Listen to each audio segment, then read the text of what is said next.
Dumpster, Massachusetts. Is it really that simple? Renting a dumpster in Massachusetts is as easy as finding a company, picking up the phone, and waiting for your dumpster to arrive, right? Well, not exactly. While dumpster rental is far from complex, it's not as easy as just ordering a one-size-fits-all receptacle and filling it with anything you want. Plus, the laws concerning dumpsters vary from city to city in Massachusetts, so you'll need to familiarize yourself with them before renting a dumpster. This article will help put your mind at ease by explaining all you need to know about dumpster rental.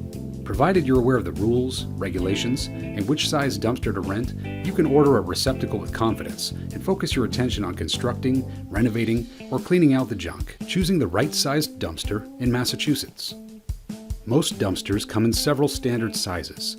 The 12-yard dumpster, however, makes it easier to find room to place it on your property or by the side of the road. Unless you're renting a dumpster for commercial construction or demolition purposes, you probably won't need a 40-yard receptacle. A 12-yard dumpster can comfortably accommodate the junk from your garage and basement in most cases, or you can use it to dispose of the waste left over from a garden renovation. Consider the environmental impact. While your primary concern is disposing of junk in the easiest way possible, you should take a minute to consider the environmental impact of renting a dumpster. In the USA, we only recycle about half of recyclable waste according to the Environmental Protection Agency.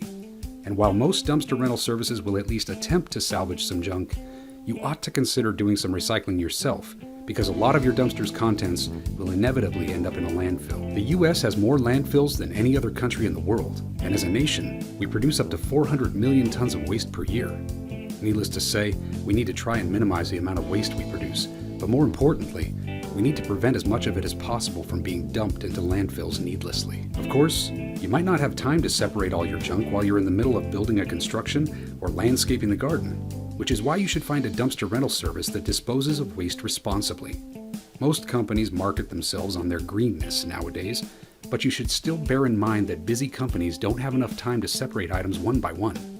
If you're concerned about being environmentally friendly, you can always contact a junk removal service that makes most of its profit from salvaging junk rather than trashing it. Don't trash household hazardous waste. You can throw almost anything you like into your dumpster, but you can't put household hazardous waste, HHW, inside according to federal law. HHW can contaminate our waterways, destroy habitats, and cause human illness, which is why you can't dump it into the municipal waste system or dumpsters. A few examples of common HHW include paint cans, even those with a small amount of residue left inside, batteries, bleach, motor oil, kitchen and bathroom cleaners, pesticide, lawn fertilizers, medication, pool chemicals, varnish. In many situations, you might not have a large quantity of HHW anyway, but it's a different story if you're removing walls with lead paint. Most communities offer collection days for HHW, and if you can't wait, you can call the manufacturer to learn about safe disposal. You may not think that dumping a small amount of HHW is a big issue, but it all adds up. In the US, we improperly dispose of 200 million gallons of used oil per year, and according to the Office of Waste Management at the University of Missouri, 1 gallon of motor oil is enough to contaminate 1 million gallons of water. Know the law. Almost every US state requires you to obtain a permit to situate a dumpster in a public space, such as the road outside your house. However, the laws surrounding dumpster rental in Massachusetts are more complex than most other states. Rather than having state laws, rules, and regulations surrounding dumpsters, the administration is done at the city level, so you may need to do some research to find out what applies to you. In Boston, for example, dumpster permits have a base fee of $20, and then you must pay $1 per day per square foot of space you need based on a month's rental.